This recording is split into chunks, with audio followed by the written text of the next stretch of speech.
Alors le ramadan, ce n'est pas seulement ne pas manger ni boire, sinon ce serait juste un simple défi alimentaire. C'est un mois particulier dans le calendrier musulman, un temps mis à part. Pendant environ 30 jours, des millions de personnes vivent au rythme très précis du lever et du coucher du soleil. On se découvre tous un peu astronomes. Mais surtout le ramadan est une pause intérieure, on ralentit, on fait plus attention à ses paroles, à ses gestes, on essaye d'être le meilleur que le reste de l'année.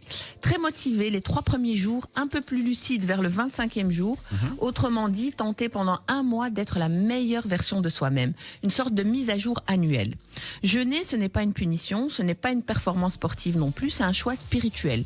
La journée commence très tôt avec le suhoor, c'est le moment où on se retrouve autour de la table, on dort à moitié, on ne se parle pas, on ne se regarde pas, on est juste là autour de l'assiette, concentré à faire du stockage alimentaire au cas où. Puis la journée suit son cours, travail, école, réunion, avec une petite conscience particulière de chaque heure qui passe.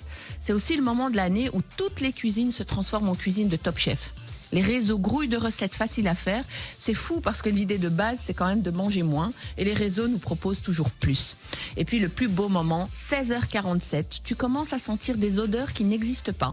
Quelqu'un ouvre un paquet de chips à 200 mètres de toi. Tu le sais, tu l'entends, tu le sens. Mais attention, le ramadan, c'est pas Koh-Lanta, hein. C'est un mois de patience et de discipline. Puis tout au long de la journée, tu dois faire face aux questions des collègues, iconique et répétitive. Mais vous pouvez vraiment pas avaler votre salive ? Mais non, Gérard, je la stocke dans une gourde. Même pas une goutte d'eau. Non, Gérard, l'eau reste dans la gourde. Mais vous dormez toute la journée alors ? Non, la plupart des gens travaillent normalement. Le rythme change, mais la vie continue. Vous ne pouvez vraiment rien boire, même pas un petit café ? Non, Gérard, même pas celui du matin, même quand on est accro.